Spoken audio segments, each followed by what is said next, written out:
유기성 목사님이 서로 사랑하자라는 책에서 이런 말을 합니다. 어느 목사님이 장로님들과 권사님들이 하도 싸우시기에 제 설교를 들어보라고 권하셨다고 합니다. 용서도 하고 화해도 하고 사랑도 하라는 내용이 제 설교 중에 많이 나오니까요. 그리고 얼마 지나서 그분들을 만났더니 아주 제 팬이 됐다고 합니다. 설교가 은혜된다고 너무 좋다고 하면서 스마트폰으로 설교를 듣기도 하고 집회에 참석하기도 한다고 했습니다. 자, 이 이야기가 이렇게 끝이 나면 참 좋겠는데요. 안타깝게도 이것이 끝이 아닙니다. 이 목사님 설교를 추천받아서 이 설교 듣고 은혜 받아서 또 계속 듣고 있고 또 이 목사님 집회까지 와서 참석하면서 은혜 받고 있고 그러면 다 된 것 같은데 여러분, 그렇죠? 그런데 또 무엇이 남아 있을까요? 한번 들어보시겠습니까? 설교가 은혜가 된다고 너무 좋다고 하면서 스마트폰으로 설교를 듣기도 하고 집회에 참석하기도 한다고 했습니다. 그런데 그분들은 여전히 싸운다고 합니다. 그래서 목사님이 저에게 메일을 보내면서 이런 경우 어떻게 해야 하냐고 물었습니다. 저는 나는 여전히 능력이 없는 설교자구나 하는 생각이 들었습니다. 설교를 통해 은혜 받은 것도 다 소용이 없었습니다. 말씀은 좋지만 자신에게는 적용이 안 되는 것입니다. 마태복음 28장 20절에 보면 예수님이 승천하기 전에 제자들에게 내가 너희에게 지난 3년 동안 분부한 모든 것을 가르쳐 지키게 하라고 말씀하신 적이 있습니다. 자, 예수님 말씀을 우리가 하나님 말씀을 가르치고 배우는 이유가 어디에 있다고요? 그 말씀을 지키면서 살게 하기 위해서라는 겁니다. 그런데 배운 말씀을 누구보다도 먼저 지키면서 살아야 할 장로님과 권사님들이 말씀의 은혜는 받았다고 하면서도 전혀 지키면서 살지 않는 이유가 어디에 있을까요? 에스겔 2장 3절 이하에 보면요, 하나님이 에스겔 선지자를 이스라엘 백성들에게 보내시면서 이렇게 말씀했습니다. 인자야, 내가 너를 이스라엘 자손 곧 패역한 백성 나를 배반하는 자에게 보내노라. 그들이 듣든지 아니 듣든지 너는 내 말로 고할지어다. 자, 이 말은 당시 이스라엘 백성들은요, 하나님을 배반한 자들이기 때문에 에스겔 선지자 보내서 하나님 말씀 전해도 그들이 듣지 않을 거라는 것을 하나님은 알고 있었다는 겁니다. 그럼에도 불구하고 설교자는 뭐 해야 됩니까? 가서 그들이 듣든지 아니 듣든지 하나님 말씀을 전해야 한다는 겁니다. 자, 이것을 보면 여러분, 설교자가 능력이 없어서 그들이 듣지 않는 것은 아니라는 것을 알 수 있습니다. 요한복음 6장 66절에 보면요, 그때부터 그의 제자 중에 많은 사람이 떠나가고 다시는 그와 함께 다니지 아니하더라는 말씀이 있습니다. 그는 예수님입니다. 예수님 제자 중에 그날 많은 사람이 예수님을 떠나가고 다시는 예수님과 함께 다니지 않았다는 말은 그때부터 더 이상 예수님을 믿지 않았다는 겁니다. 지금까지 잘 믿어왔는데 그날 그 시간 이후로는 이제 더 이상 예수님을 믿지 않았다는 겁니다. 자, 이 말은 예수님 한번 믿었다고 해서 예수님의 제자가 한번 되었다고 해서 그 관계가 저절로 영원해지는 것은 아니라는 겁니다. 교회를 떠나는 사람들이라는 책 지난달에도 한번 소개해 드린 적이 있었지요. 한동안 교회 다니다가 교회를 떠난 사람들을 찾아서 대화한 내용이 책에 실려 있습니다. 거기에 보면 한 분은 누군가 하면 장로교단에서 담임 목회를 하던 어느 목사님인데 이 목사님은 10년 전에 목회를 그만두고 교회를 떠난 뒤부터 교회를 더 이상 다니고 있지 않습니다. 한때 목사님 했던 분이 말입니다. 그리고 어떤 분은 목회자의 딸로 태어나서 어릴 때부터 교회 다니면서 목회자의 아내가 되었는데 사모가 되었는데 이 사모님도 지금은 교회를 떠나 있습니다. 이 책에 보면 이렇게 교회를 몇 년, 몇십 년 다닌 사람들이 지금은 교회를 떠나 있는 그런 모습들을 많이 보게 됩니다. 예수님 곁에서 예수님 제자로 살다가 그죠? 예수님을 떠난 사람들이 있었듯이 지금도 한동안 교회 다니다가 이렇게 교회를 떠나는 사람들이 생기고 있다는 겁니다. 자, 이것을 보면 한때 구원받았다고 해서 그 구원이 영원한 것이 아니라는 것을 알 수 있습니다. 자, 한 번 구원이 영원한 구원이 될 수 없는 것은요, 이분들처럼 이제 예수님 앞으로 믿지 않겠다고 해서 교회를 떠나버리면 예수님과의 관계가, 하나님과의 관계가 깨어지기 때문입니다. 물론 다시 돌아오면 회복할 수 있지만, 만약 이분들이 영원히 돌아오지 않는다면 천국에서 영원히 멀어지게 된다는 겁니다. 천국은 예수님을 믿는 사람들만 들어갈 수 있기 때문입니다. 이것을 보고 디모데전서 1장 19절에서 사도 바울은 그 믿음에 관하여 파선했다라는 표현을 하고 있습니다. 이것을 보고 히브리서 6장 4절에서는요, 한번 빛을 받고 하늘의 은사를 맛보고 성령에 참여한 바 되었지만 타락했다라고 말하는 겁니다. 성경에는 이렇게 한때 예수님 믿으면서 천국을 향해 가던 사람들이 어느 날부터 예수님을 떠나서 천국의 길에서 벗어난 이야기들이 많이 나오고 있습니다.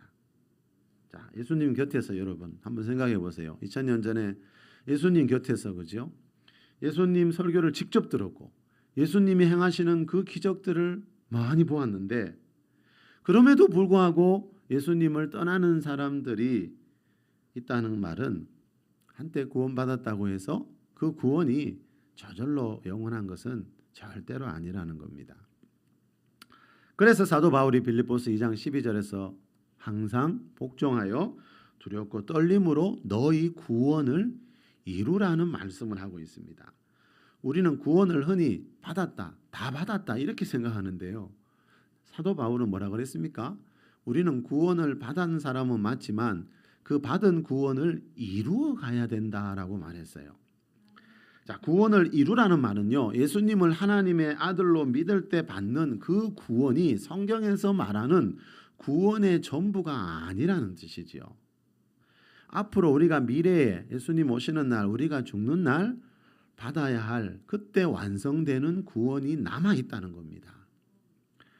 자, 죄에서 구원받아 그리스도인이 된 뒤에는요, 성경에 보면 미래형으로 기록되어 있는 문장이 미래형으로 기록되어 있는 구원이 있다 그랬지요. 자, 그 구원을 받기 위해서는 항상 복종하면서, 항상 하나님 말씀에 복종하면서 두렵고 떨리는 마음으로 살아야 한다는 거죠.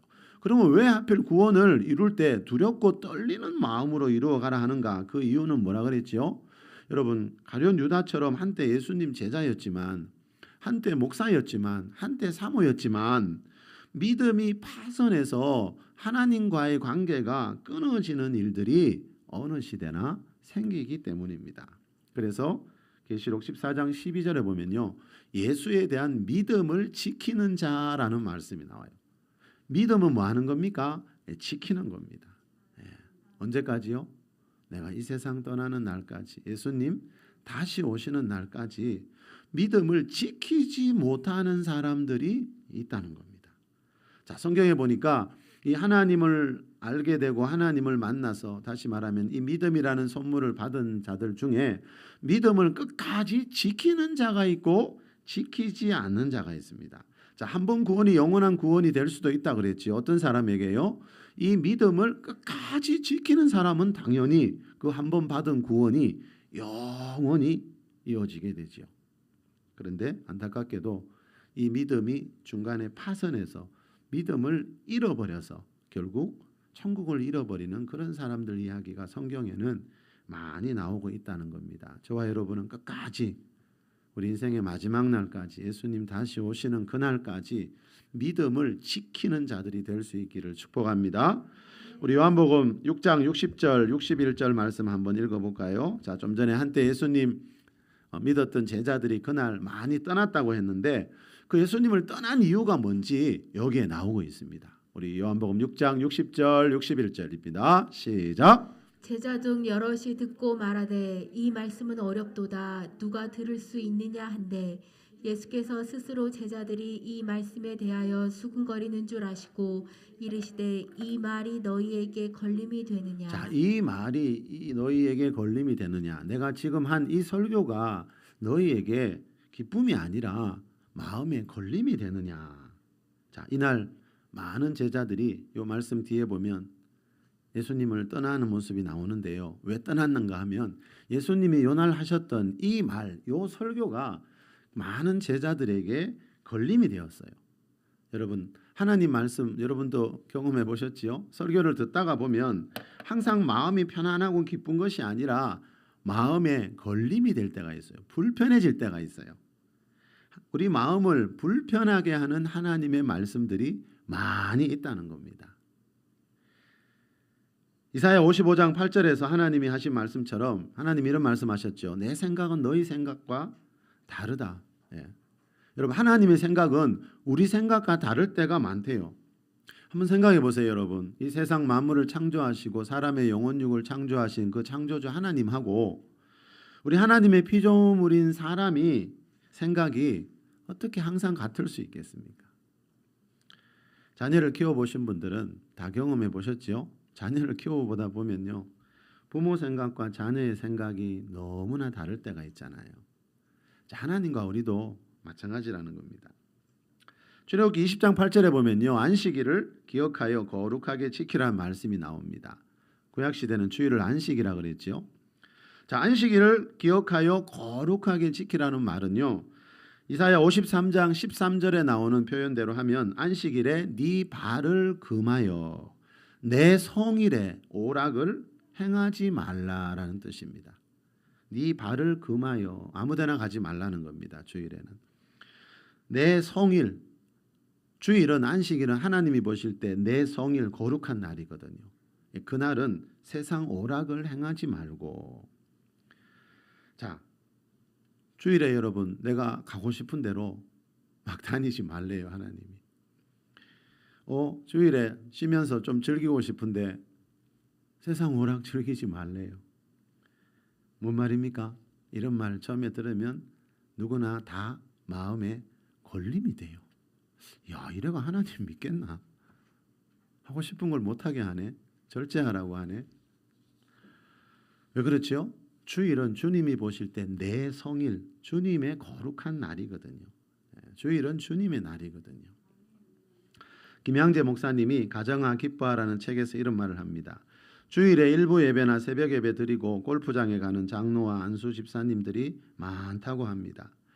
그분들이 그렇게 안식일을 경홀히 소홀히 여기면 안 믿는 사람들이 주일에 놀러 다니는 것을 당연히 여길 수 있습니다. 세상 사람들에게 주일을 거룩히 구별하여 지켜야 함을 알려주어야 할 직분자들이 오히려 세상 사람들과 어울려 하루를 보내니 이 얼마나 큰 죄입니까? 이 말은 여러분, 주일을 거룩하게 지키기 위해서는 발을 금하고 오락을 금해야 한다는 거예요.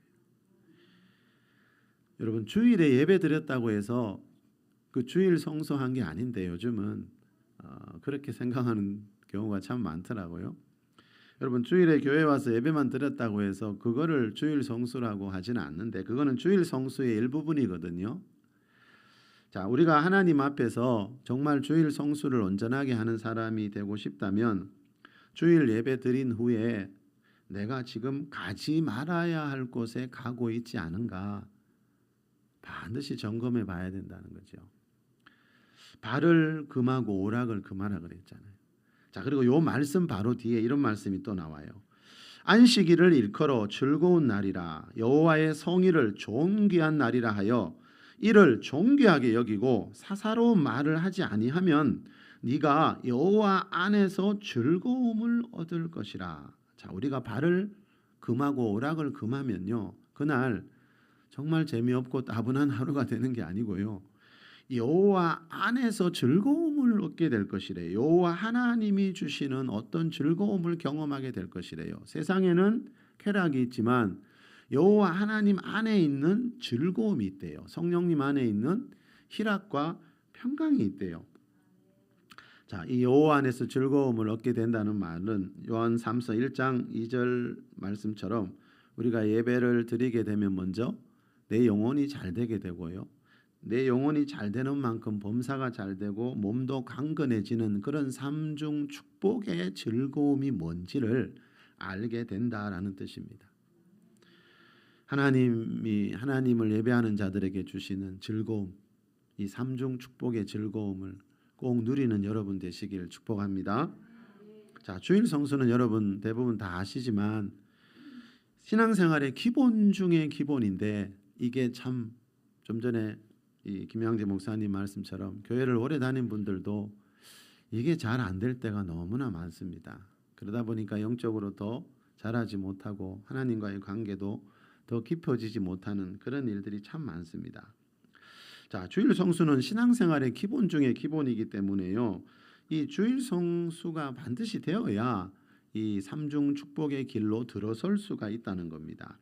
그런데 좀 전에 말씀드린 것처럼 처음 이제 신앙생활 하는 분들은 이 주일 성수에 대한 말씀 들으면 또 주일마다 교회에 와서 예배해야 된다는 말을 들으면 대부분 마음의 부담을 느끼고 걸림이 오게 됩니다. 한 달에 한 번도 아니고 그죠? 또 할 일 다 하고 남는 시간에 오라는 것도 아니고 매주 정해진 시간에 교회에 와서 하나님을 예배하라는 말은 대부분의 사람들이 처음 들을 때는 다 마음에 걸림이 됩니다. 그래서 아예 시작도 안 하고 가는 분들도 있잖아요. 자, 거기다가 그것이 전부가 아니고 또 각종 봉사도 있고 또 어떤 교회는 목장 모임도 한대요. 그죠? 구역 모임도 한대요. 예배만이 아니고 목장 모임에도 나오라는 말은 더더욱 마음에 걸림이 됩니다. 그리고 시간만 이렇게 많이 드린다고 해서 다 된 것도 아니고 또 뭐가 필요하지요? 하나님을 예배할 때 이 재정 예물이 필요합니다. 레위기 27장 30절에 보면요. 그 땅의 곡식이나 나무 열매는 그 10분의 1은 여호와의 것이니 여호와의 성물이다 이렇게 말씀해요. 내 밭에서 내 땅에서 내가 농사해서 거둔 곡식인데 그 중에 10분의 1은 여호와의 것이니 여호와의 성물이래요. 이 말은 뭐지요? 내 땅에서 내가 수고해서 얻은 소득이지만 그 10분의 1은 내 마음대로 쓰면 안 된다는 거예요. 그거는 하나님의 것이고 하나님의 성물, 거룩한 예물로 하나님께 드려야 한다는 거예요. 자, 내게 들어오는 모든 수입 중에서 10분의 1은 여러분 하나님 앞에 반드시 예물로 드리라는 거죠. 왜요? 여러분 우리는 내가 내 힘으로 벌었고 그죠? 내가 수고해서 벌었다고 생각하지만 하나님 입장에서는 그렇지 않다는 거죠. 하나님이 우리에게 허락해 주시지 않으면 하나님의 은혜가 아니면 내 가정 안에 어떤 것도 들어올 수 없기 때문에 하나님은 우리 가정 일터에서 들어오는 모든 수익의 10분의 1은 여호와의 것이다. 여호와의 성물이다. 이렇게 말씀합니다. 자, 안식일이 하나님의 성일이듯이 그죠? 내 성일이듯이 자, 이 11조도 하나님의 거룩한 예물이라는 거죠. 자, 그래서 역대상 29장 14절에 보면 다윗이요 이런 말을 합니다. 나와 내 백성이 무엇이기에 이처럼 즐거운 마음으로 드릴 힘이 있었나이까. 모든 것이 내게 있는 모든 것이 주께로 말미암아 싸우니 우리가 주의 손에서 받은 것으로 주께 드렸을 뿐입니다. 이렇게 고백합니다. 자, 여러분 헌금할 때 여러분 우리가 하나님께 예물 드릴 때 반드시 이 마음으로 드려야 하나님께 영광이 돼요. 모든 것이 내게 있는 모든 것이 주께로 말미암아 싸우니 주님이 지금 내게 주셔서 내가 이 모든 것을 가지고 있기 때문에 내가 주의 손에서 받은 것으로 구별하여 주님께 드릴 뿐입니다. 여러분 이런 고백이 하나님께 영광이 되고 하나님 마음에 여운을 남긴다는 거죠. 말라기 3장 10절에 보면 너희의 온전한 11조를 창고에 들여 나의 집에 양식이 있게 하라 그러셨어요. 자, 교회는 하나님의 집이죠. 그죠? 자, 하나님의 집에도 이 양식이 필요합니다. 그리고 그것으로 나를 시험하여 내가 하늘 문을 열고 너희에게 복을 붓지 아니하는지 한번 시험해 보라고 말씀해요. 자, 여러분 온전한 주일 성수와 온전한 11조 생활을 해야만이 하늘의 문이 열린다는 거죠. 그런데 이런 말씀들을 처음에 들으면 대부분의 사람들에게 기쁨이 되는 게 아니고 걸림이 됩니다. 교회를 오래 다닌 사람들도 이 말씀을 아직 넘어서지 못한 경우가 참 많이 있죠. 왜 그런가 하면 기쁨이 아니라 걸림이 되거든요. 자, 이렇게 성경에는요 우리가 들어보면 우리 마음에 전혀 기쁘지 않고 걸림이 되고 부담이 되는 말씀들이 많이 나옵니다. 그래서 결국 하나님을 믿다가 떠나는 사람들이 많이 생기게 되는 겁니다. 예수님의 설교를 들었는데 여러분, 예수님 옆에서 그 많은 기적 보면서 예수님의 말씀을 듣고도 걸림이 되어서 떠난 자들이 있다라고 분명히 성경은 말씀합니다. 자, 여러분, 걸림이 됐다는 말은 뭐지요? 내 마음을 불편하게 하고 그 말씀대로 나는 살기 싫다는 거잖아요. 나는 그렇게 살지 않을 거야. 결국 그 말이거든요. 그런데 여러분, 하나님 말씀이 참 신기한 것은요. 자, 어떤 사람은 걸림이 되는 그 말씀이 어떤 사람에게는 은혜가 된다는 거죠. 자, 예수님 말씀이 걸림이 되어 그날 많은 제자들이 떠나는 모습을 보면서 예수님이 자기 옆에 있는 12 제자에게 너희도 떠나겠느냐라고 물으셨어요. 그때 베드로의 대답이 참 특이했습니다. 자, 우리 요한복음 6장 66절 68절로 내려가 봅시다. 시작. 그때부터 그의 제자 중에서 많은 사람이 떠나가고 다시 그와 함께 다니지 아니하더라. 예수께서 12 제자에게 이르시되 너희도 가려느냐? 시몬 베드로가 대답하되 주여 영생의 말씀이 주께 있사오니 우리가 누구에게로 가오리이까? 영생의 말씀이 주께 있사오니. 자, 많은 제자들에게 걸림을 주어서 예수님을 영원히 떠나게 했던 그 말씀이, 자, 이 베드로에게는 영생의 말씀, 나를 천국으로 인도하는 영생의 말씀으로 들렸다는 거예요. 하나님 말씀이 이렇게 신비로워요, 여러분. 어떤 사람은 그 설교 듣고 시험에 드는데 어떤 사람은 그 설교가 은혜가 된대요. 똑같은 설교인데, 똑같은 자리에서 들었는데. 자, 이 베드로는 알고 있었습니다. 하나님이 우리에게 말씀하시는 것은 우리 마음에 걸림을 주기 위해서가 아니고, 자, 나에게 복이 되라고, 영생의 복이 들어있는 말씀이기 때문에 우리에게 주신다는 것을 이 베드로가 이때 깨달았습니다. 자, 그래서 오늘 본문 3절에도 그의 계명들은, 하나님의 말씀들은 무거운 것이 아니라는 말씀이 나옵니다. 이 예수님을 떠나간 제자들은요, 그 설교 들을 때 너무너무 무겁게 느껴졌어요. 와, 저 말씀을 어떻게 지키면서 사나. 그런데 사실은 그 말씀은 무거운 게 아니거든요. 베드로는 알고 있었다는 거예요. 자, 어떤 사람들은 그 말씀을 너무나 무겁게 받았지만 베드로는 그 말씀이 사실은 무겁지 않다는 것을 알고 있었습니다. 자, 오늘 본문 우리 요한일서 5장 2절 3절 우리 한 번 더 읽어보겠습니다. 우리가 시작. 우리가 하나님을 사랑하고 그의 계명대를 지킬 때에 이로써 우리가 하나님의 자녀를 사랑하는 줄을 아느니라. 하나님을 사랑하는 것은 이것이니 우리가 그의 계명들을 지키는 것이라. 그의 계명들은 무거운 것이 아니로다. 자, 하나님을 사랑하는 것은 이것이니, 자, 이것에 대해서 우리가 꼭 알아야 된다는 거죠. 자, 하나님을 사랑하는 것은 다른 어떤 것도 아니고 이것이래요.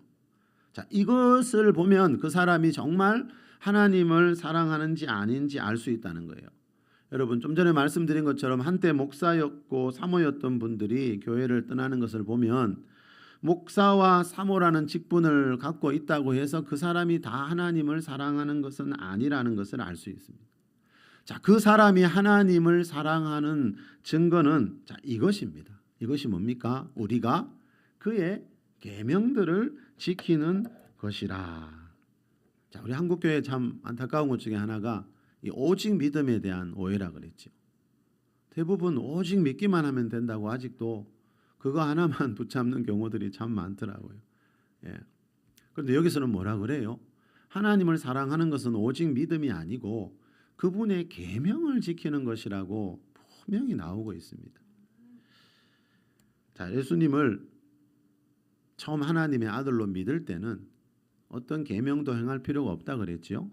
예수님을 하나님의 아들로 믿고 고백하기만 하면 됩니다. 그런데 예수님을 하나님의 아들로 믿는 사람들은 하나님의 집인 교회에 나오게 돼요. 그러면 그때 하나님께서 뭘 주세요? 그분의 말씀, 그분의 계명을 주세요.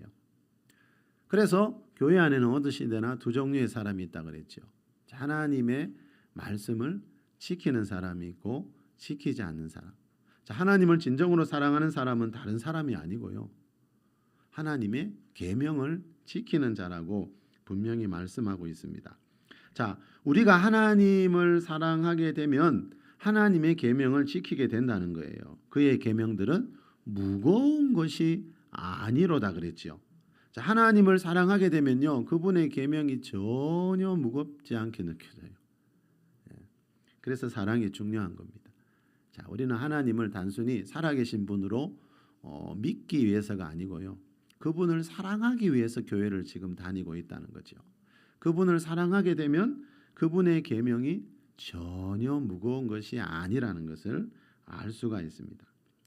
자, 근데 이게 거기까지 올라가기가 쉽지가 않지요, 그렇죠? 자, 그래서 성경은 이 하나님의 말씀이 전혀 무겁지 않게 느껴지는 길에 대해서 가르쳐주고 있습니다. 자, 하나님 말씀을 들을 때 가벼운 마음으로, 즐거운 마음으로 들을 수 있는 길이 있다는 겁니다. 자, 어떻게 하면 하나님의 말씀이 무겁게 느껴지지 않는지 히브리서 4장 2절에서 가르쳐주고 있습니다. 우리 앞에 보고 다 같이 한번 읽어봅시다. 시작. 그들과 같이 우리도 복음 전환을 받은 자이나 그러나 들은 바 그 말씀이 그들에게 유익하지 못한 것은 듣는 자가 믿음과 결부시키지 아니함이라. 이 말은 듣는 자가 믿음과 결부시켜야 된다는 거죠. 자, 하나님 말씀을 들을 때 믿음과 결부시켜야 되는데, 믿으면서 들어야 되는데 그냥 귀로 듣기만 한 사람들이 있었다라는 겁니다. 자, 그러면 무슨 일이 있습니까? 그 말씀이 그들에게 유익이 되지 못합니다. 하나님 말씀 설교 수백 편, 수천 편 들었는데 전혀 유익이 되지 않는 사람들이 있습니다. 믿음과 결부시키지 않으면 설교를 아무리 많이 들어도, 성경을 아무리 많이 읽어도 유익이 되지 않는다는 겁니다. 자, 이 말은 뭡니까? 하나님 말씀을 들을 때 믿음과 결부시켜라. 그 말씀을 믿으면서 들어보라는 겁니다. 자, 좀 전에 살펴본 그 이사야 58장에서 안식일에는 네 발을 금하고 오락을 금하라 그랬죠. 네 발을 금하고 오락을 금하면 여호와 안에서 즐거움을 얻게 될 것이라고 했는데, 자, 여기서 말하는 즐거움이 도대체 무슨 즐거움인지 이거를 실제적으로 경험해 보고 싶다면 이 말씀을 믿고 주일 성수를 해봐야 한다는 거죠. 그러기 전에는 이 즐거움이 무슨 말인지 절대로 알 수가 없습니다. 자, 말라기 3장에 온전한 11조를 드리는 자에게 하늘의 문이 열린다고 했죠. 자, 하늘의 문이 열리는 게 도대체 무슨 말이야? 이게 무슨 말인지를 경험해 보고 싶다면 이 말씀을 믿고, 이 11조 예물에 대한 말씀을 믿고 이 온전한 11조 생활을 해봐야 한다는 거죠. 자, 이것이 뭡니까? 듣는 자가 믿음과 결부시키는 겁니다. 하나님 말씀을 들을 때 정말 믿는 사람들은 반드시 그 말씀을 지키고 행하게 되어 있습니다. 자, 그때 하나님이 하시는 일들을 경험하게 된다는 거죠. 자, 하나님 말씀을 들을 때 우리가 믿으면서 들으면 그 말씀이 전혀 무겁게 느껴지지 않는데, 와, 저런 말씀도 있구나. 저런 말씀을 어떻게 지켜? 자, 이렇게 생각하니까 그 말씀이 무겁고 걸림이 되어서 결국 나중에는 하나님에게서 멀어지게 된다는 겁니다. 자, 하나님 말씀을 우리가 믿으면서 들으면요, 우리 안에서 엄청난 변화들을 경험하게 됩니다. 내 영혼에 즐거움이 되고 치유와 회복이 일어나는 것을 반드시 경험하게 되죠. 왜냐하면 히브리서 4장 12절에 나오듯이 하나님 말씀은 살아있고 활력이, 운동력이 있기 때문입니다. 시편 119편 97절에 이런 말씀이 있습니다. 한번 따라해 보실래요? 내가 주의 법을 어찌 그리 사랑하는지요. 내가 그것을 종일 작은 소리로 읊조리나이다. 주의 법이, 주의 말씀이 마음에 걸림이 되면 여러분 그것을 종일 읊조리고 싶지 않을 겁니다. 그죠? 마음에 걸림이 되었던 말들은 우리 빨리 잊고 싶잖아요. 사람은 누구나 똑같습니다. 그죠? 그런데 이 시편 저자는 지금 주의 말씀을 종일 읊조리면서 생활하고 있대요. 자, 그 이유가 어디에 있는지 이 말씀 아래에 111절을 보면 알 수 있습니다. 거기 보면 이런 말씀이 나옵니다. 이는 내 마음에 즐거움이 됨이니라 그랬습니다. 자, 하나님 말씀이 이 시편 저자에게는요 마음에 즐거움이 되었어요. 자, 주의 말씀을 종일토록 읊조릴 수 있는 이유가 어디에 있었다고요? 그 말씀이 내 마음에 즐거움이 되니까요. 즐거운 일은 오래 해도 실증나지 않잖아요. 자, 주의 말씀이 어떤 사람에게는 걸림이 되지만요, 어떤 사람에게는 즐거움이 됩니다. 자, 신앙생활의 성공과 실패는 결국 여기에 달려 있습니다.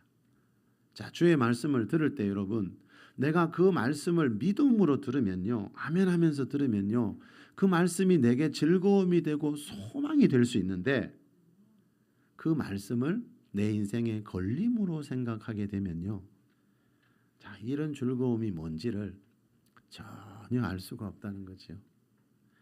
그래서 성경에 보니까요, 지금 현실도 마찬가지고요, 하나님 말씀이 선포되는 곳에는요, 안타깝게도 늘 두 종류의 사람이 있습니다. 주의 말씀이 걸림이 되는 사람이 있고, 그 말씀이 즐거움이 되는 사람이 있고, 자, 주의 말씀이 걸림이 되는 사람하고 즐거움이 되는 사람하고는 미래가 완전히 달라질 수밖에 없다는 겁니다. 자, 그런데 여러분, 주님의 말씀은요, 단순히 우리 마음에 즐거움만 주는 게 아닙니다. 물론 마음의 즐거움도 귀한 일이지만 그걸로 끝나는 게 아니라는 거예요. 자, 주의 말씀이 내 마음에 즐거움이 되면 그 뒤에 일어나는 일이 있습니다. 오늘 오후 예배 시간 설교 제목이 뭔가 하면요, 그래서 제가 주의 말씀을 즐거워할 때라고 정했습니다. 자, 주의 말씀이 내 마음에 즐거움이 될 때 무슨 일이 일어나게 되는지 우리 이사야 1장 19절 말씀 우리 함께 읽어보겠습니다. 시작. 너희가 즐겨 순종하며 땅의 아름다운 소산을 우리 한 번 먹을 더요. 것이요. 시작. 너희가 즐겨 순종하면 땅의 아름다운 소산을 먹을 것이요. 자, 즐겨 순종하면, 즐겁게 순종하면, 하나님 말씀을 들을 때 즐겁게 듣게 되면 순종할 수 있고요. 그렇게 되면 그걸로 끝나는 게 아니고 즐겨 순종하는 자들에게 일어나는 일이 있는데, 그게 뭐라고요? 땅의 아름다운 소산을 먹을 것이요. 자, 여기서 말하는 땅의 아름다운 소산은 단순히 내 힘만으로, 내 노력만으로, 그죠? 내 수고만으로 벌어들인 것이 아니고 하나님으로부터 오는 초자연적인 그런 은혜와 축복이 담겨 있는 말씀입니다. 자, 하나님 말씀을 즐겁게 순종하는 자에게 일어나는 일이 바로 이거라는 겁니다. 땅의 아름다운 소산을 먹게 된대요. 다르게 표현하면 요한삼서 1장 2절에서 말하는 범사에 잘되고 강건해지는 복을 말합니다. 시편 23절에서 말하는 푸른 풀밭, 쉴만한 물가로 인도해 주시는 그런 복을 말합니다. 자, 창세기 12장에 보면 하나님이요, 믿음의 조상 아브라함을 부르실 때 뭐라 그러셨죠? 너는 복이 될지라 그랬죠. 너는 복의 근원이 될지라. 자, 하나님을 믿는 이유가 뭡니까 여러분? 복이 되기 위해서예요. 그건 기복주의가 아니에요, 여러분. 하나님을 복받기 위해서 믿지 왜 믿겠어요? 하나님으로부터 오는 복이 있으니까 믿지. 자, 그런데 이 성경에서 말하는 하나님의 복을 우리가 오해하는 경우들이 참 많이 있습니다. 하나님의 복을 어떻게 하면 받을 수 있는지 바르게 모르는 경우들이 있더라는 겁니다. 자, 하나님을 믿고 하나님의 아들 예수님을 처음 믿을 때 제일 먼저 받는 복은 뭐라 그랬죠? 죄에서 구원받는 거라 그랬죠. 최초의 사람 아담이 하나님께 범죄한 후에 하나님의 피조물인 사람은 죄로 인해 타락한 상태, 하나님 창조주 하나님과 관계가 끊어진 상태에 있다 그랬죠. 자, 이 끊어진 관계를 회복시켜 주는 게 뭡니까? 구약 성경에 나오는 동물의 피로 드린 제사입니다.